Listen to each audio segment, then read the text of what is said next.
নমস্কার, আমি সুদীপা চ্যাটার্জি আবার চলে এসেছি আপনাদের জন্য নিয়ে। সুদীপার সংসার কথা দিয়েছিলাম সপ্তাহের শুরুটা বেশ সুন্দর করে করবো, মানে এমন একটা রান্না করব যে রান্নাটা তাক লাগিয়ে দেবে সকলকে।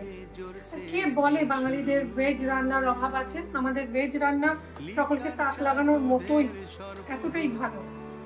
ঝিঙে বাজারে খুব সুন্দর কচি কচি ঝিঙে উঠেছে এবং সেই ঝিঙে আমরা টুকরো করে রেখেছি। ভাবছিলাম কি বানানো যায় ঝিঙের ঝাল, ঝিঙে আলু পোস্ত, ঝিঙের ঝোল, অনেক তো হলো। একটু ঝিঙের মালাইকারি বানাবো, তো ওদের জন্য এমন কিছু একটা বানাই। তাই ভাবলাম মালাইকারি তো চিংড়ি মাছের খাওয়াতে পারবো না, চিংড়ি মাছের মালাইকারির বদলে কি হয় তখন মনে করলো চিংড়ি মাছকে হিন্দিতে ঝিঙা বলে, তাহলে ঝিঙার মালাইকারি করি। এটা অনেকদিন আগে একবার বানিয়েছিলাম, মন্দ হয়নি, দেখুন আপনারা কিরকম হয়। খুব বেশি নয়, আবার খুব কমও নয়, এটা একটুখানি খেয়াল রাখতে হবে। এটা লাস্টে আমরা একটু মাখন অ্যাড করব, সেই জন্য না তেলটা খুব বেশি নয়। এই ধরুন বড় চামচের 3 চামচ তেল। আর যেহেতু ওরা সাউথ ইন্ডিয়ান তাই একটুখানি কারি পাতা আমি অ্যাড করছি, আপনারা অ্যাভয়েড করতে পারেন। অল্প কয়েক দানা মেথি, খুব বেশি নয়। আবার গন্ধটা যাতে আসে, ফ্লেভারটা যাতে আসে মেথি, সেটা দিলাম। দেব একটু কারি পাতা ফোড়নে।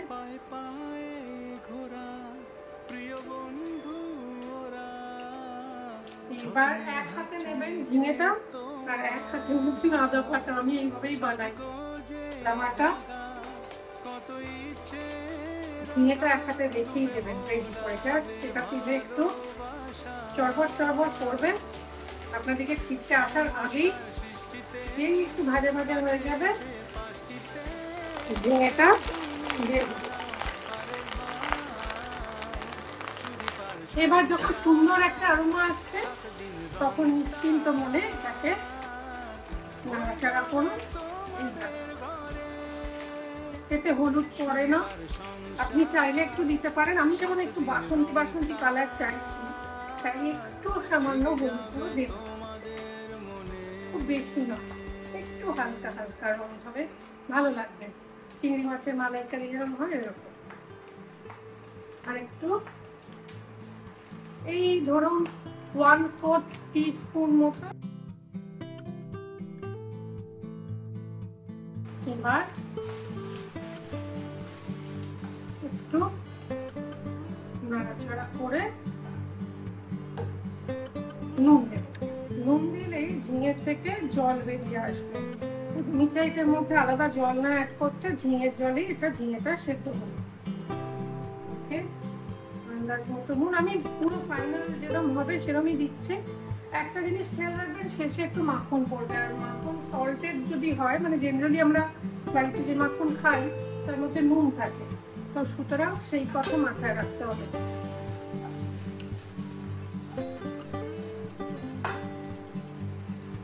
এবার এটাকে ঢাকা দিয়ে দেবো সেদ্ধ হওয়ার জন্য। ততক্ষণ একটা অন্য মশলা প্রিপেয়ার করব। প্রথমে নেব সাদা তিল, বড় চামচের 2 চামচ সাদা তিল, বড় চামচের 2 চামচ, মানে সম পরিমাণ পোস্ত, আর 1 চামচ মতো সাদা সর্ষে। আর দেব এর মধ্যে একটু চিনি, এটাকে ড্রাই পাউডার করে নেব।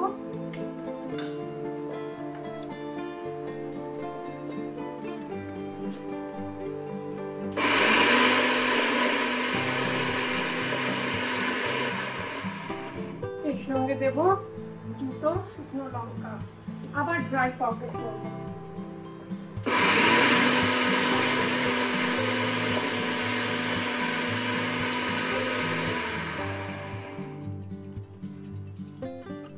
এবার এর মধ্যে দেব খানিকটা জল,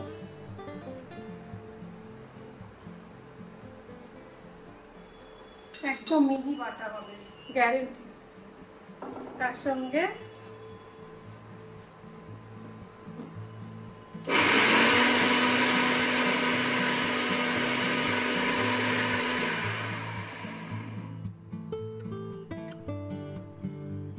এবার রান্নার পালা।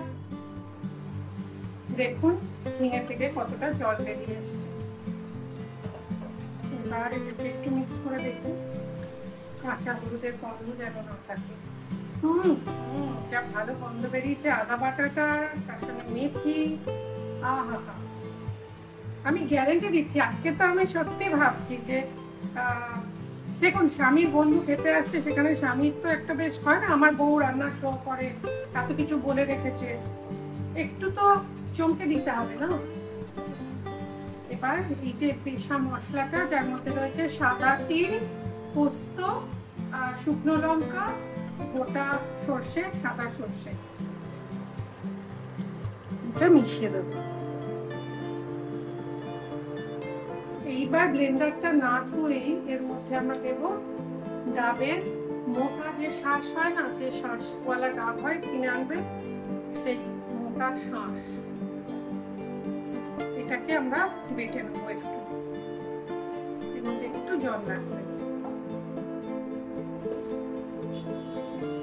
মালাই বলতে এটা কি আমরা বোঝাচ্ছি।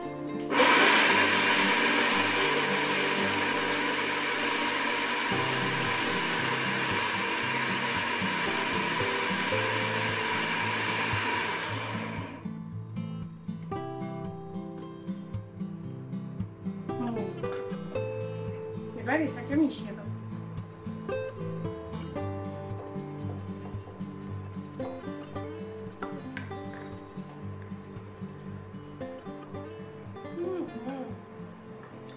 আসলে সাউথ ইন্ডিয়ানরা ধরুন ওরা যখন এখানে খেতে আসছে, আমাদের যেরকম ওদের ওখানে গেলে সবকিছুকে নারকেল তেলের গন্ধ লাগে বলে শুনেছি, আমি যদিও যাইনি কখনো, তো ওদেরও তো ওদের একটু নিজেদের টেস্ট বাডের সাথে মেলে এরকম খাবার দেওয়া উচিত, তাই না? এইবার দেখুন এটা মেশালেই একটু ঘন ঘন ভাব আসবে। এটা যখন একটু ঘন ঘন হয়ে আসছে, সেরকম সময় আমি আর পাচ্ছি না,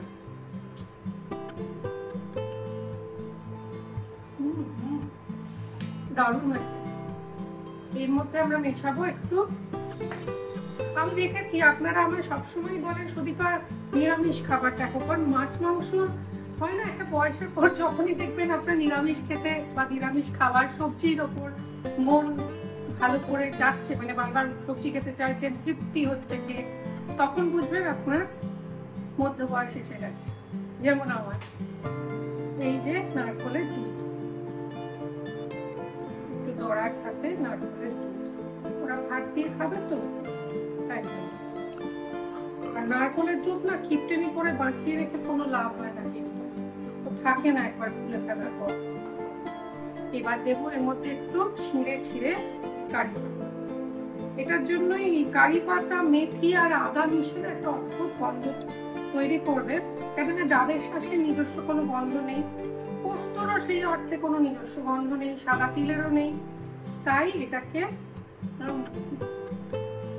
যা ভালো খেতে হয় কি বলবো। আমি আগে একবার বানিয়েছিলাম, আমি দিচ্ছি যেহেতু গেস্ট আসছে তাই কিপটেমি না করে বেশ খানিকটা মাখো, আপনারা চাইলে মাখোটা একটু কমিয়ে দিতে পারেন। এবার ঝাল মোটে দুটো শুকনো লঙ্কা দিয়েছি, কিন্তু আমার মনে হয় একটু কাঁচা লঙ্কা চিড়ে দিলে দেখতে ভালো লাগে।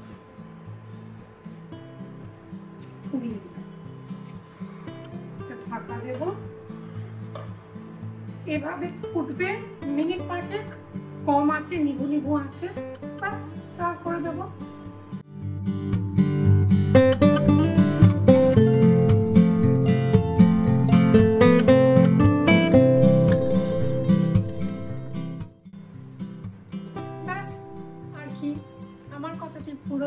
নোটে গাছটি মুড়ালো না, এই নোটে গাছ আমরা কোনোদিনও মোড়াতে দেবো না। আগামী বুধবার নিয়ে আসছি মাটন আর রাইস দিয়ে একটা দারুণ রেসিপি হিন্দিতে, তবে আমি যেভাবে হিন্দি বলি সব বাঙালিরা বুঝতে পারে, মানে বাংলাটাকেই আর কি হিন্দি করে বলি, কিন্তু চেষ্টা করি। যাই হোক, আপনারা আমার পাশে আছেন, এটাই আমার সব থেকে বড় অনুপ্রেরণা। প্লিজ আজকের রেসিপি যদি ভালো লেগে থাকে, একটু এক্সট্রা অর্ডিনারি বা আউট অফ দ্য অর্ডিনারি মনে হয়, তাহলে প্লিজ শেয়ার করুন আপনার বন্ধু বান্ধব, আত্মীয় স্বজনদের সঙ্গে। এই ভিডিওর নিচে দেখুন শেয়ার শেয়ার বলে একটা অপশন আছে, ওই বাটনটা প্রেস করলেই আপনি অপশন পেয়ে যাবেন। আপনি হোয়াটসঅ্যাপে শেয়ার করতে পারবেন, আপনি ফেসবুকে, টুইটারে, যেখানে ইচ্ছে আপনি শেয়ার করতে পারবেন। অবশ্য টুইটার নেই, এখন এক্স হয়ে গেছে। হ্যাঁ, এক্স, থ্রেডস, যেখানে ইচ্ছে আপনি এটা শেয়ার করুন বন্ধুদের সঙ্গে, আমাদের তাহলে বড় উপকার হয়। আর কিছুই না, এবার যাবার পালা, টাটা, গুড বাই। দেখা হচ্ছে কিন্তু বুধবার। ওকে, বাই।